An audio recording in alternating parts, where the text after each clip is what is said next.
Welcome to Kenton Teaches. Enjoy the video. You start by powering the 3DS off fully.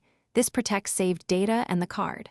Once the screen is dark, remove game cartridges so they don't obstruct access. Make sure you're on a flat, static-free surface and identify the correct slot.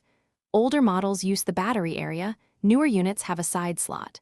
You'll feel more confident once the device is stable and you can see the small cover or slot clearly. Now you're ready for the next step. Once the cover is open, position your fingers so you can press the SD card straight in. This engages the spring release.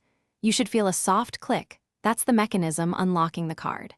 Make sure you press gently to avoid forcing internal parts, then let the spring push the card out slightly. When it protrudes, grip the card by its edges and pull it straight out. This prevents bending the contacts and keeps your data safe as you transfer or store the card. After removing the card, replace the slot cover and any game cartridges, then power the 3DS on to confirm everything functions.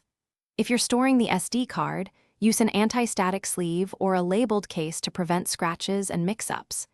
If the system fails to recognize the card later, reseat it and try again. Sometimes dirt or a misaligned insertion is the issue. If problems persist, test the card in another reader to isolate whether the card or the 3DS slot is at fault. Thanks for watching. Please subscribe if this video was helpful.